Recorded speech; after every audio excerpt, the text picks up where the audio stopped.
Hello everyone, welcome back to my channel. So today's video is about taxonomic character. Taxonomic characters. Taxonomic character may be defined as any expressed attribute or character which helps to differentiate one organism with another organism. So ये एक type का character होता है जिससे हम एक organism को दूसरे ऑर्गेनिज्म से डिफरेंशिएट कर सकते हैं. इसका डेफिनेशन आप लोग लिख सकते हो.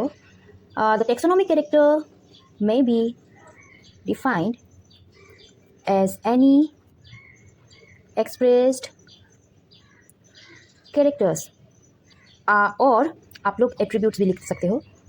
Attributes to an organism that can be evaluate or differentiate and that has two or more discontinuous states or condition. So जैसे कि मैंने कहा कैरेक्टर्स के बेस में हम एक ऑर्गेनिज्म को दूसरे ऑर्गेनिज्म से डिफरेंशिएट करते हैं. सो कैरेक्टर्स में be morphological character, it may be physiological और ecological also, ethological and geographical. ये 5 कैरेक्टर्स के बेस्ड में हम एक ऑर्गेनिज्म को दूसरे ऑर्गेनिज्म से डिफरेंशिएट कर सकते हैं. सो हम लोग एक एक करके इसको देखेंगे. तो सबसे पहले हम देखते हैं morphological characters. Morphological characters. So morphological characters are maybe general morphology या spatial structure हो सकता है या internal structure हो सकता है और या larval stage and embryology भी हो सकता है. यहाँ पे इन चारों के बेस में मॉर्फोलॉजिकल कैरेक्टर्स को रिकॉग्नाइज किया जाता है. उससे एक ऑर्गेनिज्म को दूसरे ऑर्गेनिज्म से डिफरेंशिएट किया जाता है. कैसे? पहला हो गया general morphology. General morphology that means the outer और the external structure of the organism. So जैसे कि for example plumage of birds. Plumage या फेदर बर्ड्स के केस में एक मॉर्फोलॉजिकल कैरेक्टर होती है. ठीक है. दूसरा pelage of mammals and scales of fishes. So fishes के केस में स्केल को एक मॉर्फोलॉजिकल कैरेक्टर माना गया है और मैमल के लिए पेलेज को. सो ये रहा जनरल मॉर्फोलॉजी के बारे में जो कि होता है outer structure of the body part जिससे हम एक ऑर्गेनिज्म को दूसरे ऑर्गेनिज्म से डिफरेंशिएट कर सकते हैं. उसके बाद है special structure.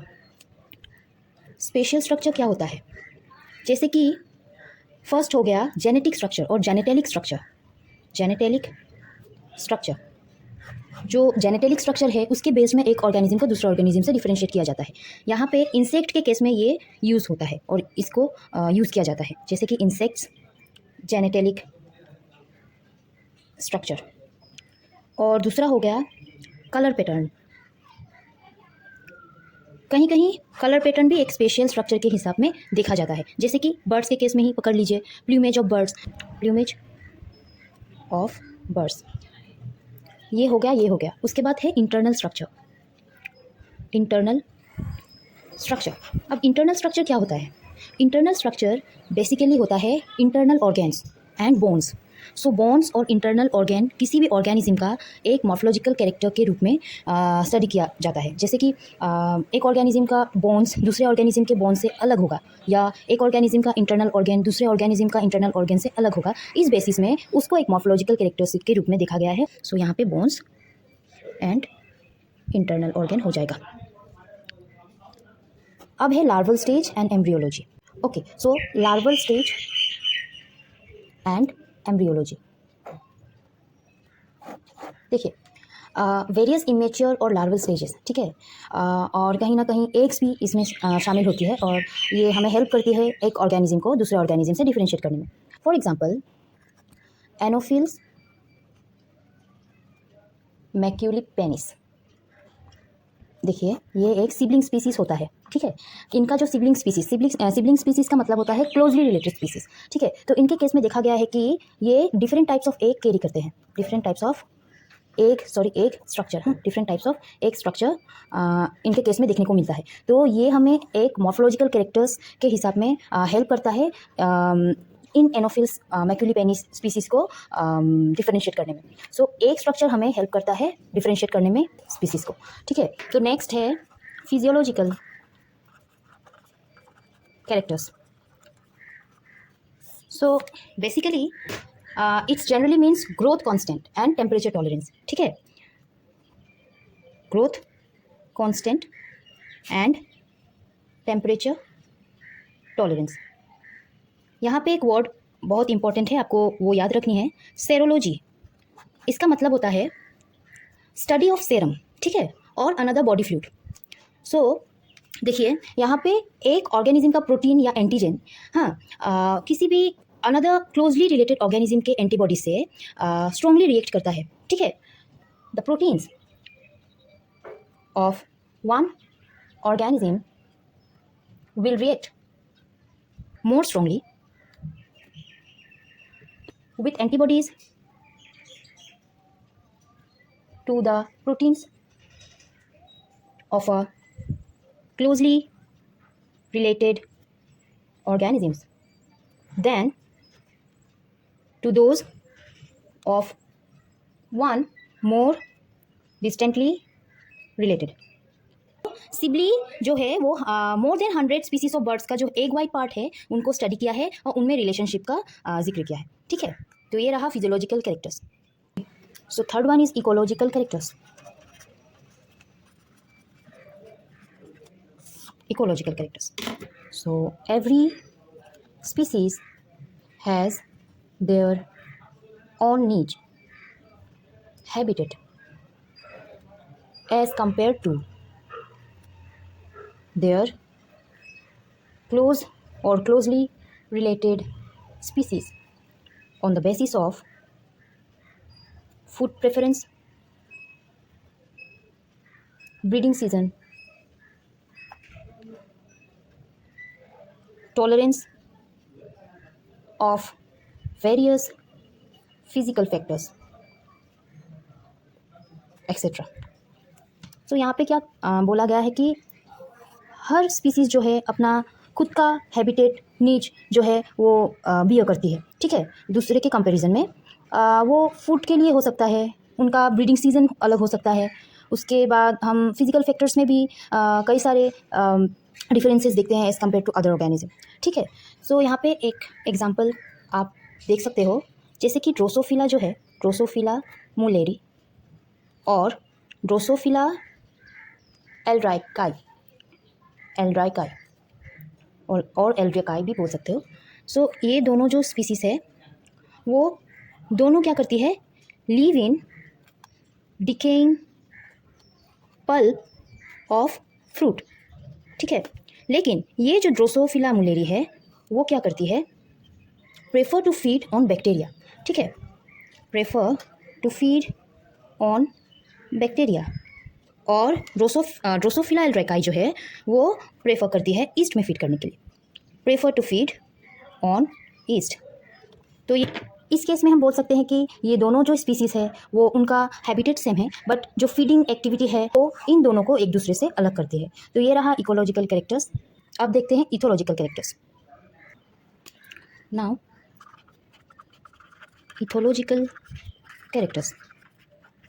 Ethological characters basically behaviour के ऊपर काम करती है, जो मॉर्फोलॉजिकल कैरेक्टर्स से ज़्यादा इंपॉर्टेंट होती है।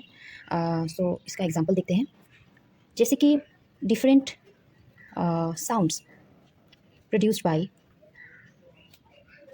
फ्रॉग्स, टोड्स और crickets at the time of their mating used as a character or ethological character, ethological character to differentiate different species. सो ये बेसिकली बिहेवियर होती है, जैसे कि मैंने कहा यहाँ पे फ्रॉग्स, टोड्स और क्रिकेट्स एज एन एग्जाम्पल दिया गया है जो साउंड प्रोड्यूस करते हैं at the time of their mating. So वो एक बिहेवियरल कैरेक्टर और इथोलॉजिकल कैरेक्टर्स के हिसाब में स्टडी किया जाता है, जिससे कि हम एक ऑर्गेनिज्म को दूसरे स्पीसीज या दूसरे ऑर्गेनिज्म से डिफ्रेंशिएट कर सकते हैं। लास्ट वन जो है वो है ज्योग्राफिकल कैरेक्टर्स। सो ज्योग्राफिकल कैरेक्टर्स बहुत इंपॉर्टेंट है टैक्सोनॉमिक स्टडीज़ में। बेसिकली ज्योग्राफिक कैरेक्टर्स जो है वो दो तरह से यूज़ किया जाता है, 2 टाइप्स, ठीक है। First one is bio geographical pattern. Basically bio geographical pattern जो होता है वो यूज़ किया जाता है हायर टेक्सा के अरेंजमेंट में, ठीक है। Study the geographical distribution of the species और ऑफ द ऑर्गेनिज्म। सो पहला ये हो गया, used in the arrangement of higher taxa, study the geographical distribution. और दूसरा जो है वो है एलोपेट्रिक सिम्पेट्रिक रिलेशनशिप। एलोपेट्रिक और सिम्पेट्रिक रिलेशनशिप के बारे में मैंने एक वीडियो बनाकर रखा है, अगर आप लोगों ने अभी तक नहीं देखा तो उस वीडियो में जाके इसका पूरा डेफिनेशन और एग्जांपल आप लोगों को वहाँ पे मिल जाएगा, आप लोग देख सकते हो। मैं यहाँ पे सिंपल डेफिनेशन बता देती हूँ। एलोपेट्रिक और सिम्पेट्रिक रिलेशनशिप में डिटरमाइन किया जाता है कि two types of population are conspecific और नॉट। कॉन स्पेसिफिक का मतलब होता है कि those 2 types of population are belonging from one species और नॉट। So allopatric sympatric relationship to determine, used to determine two populations are conspecific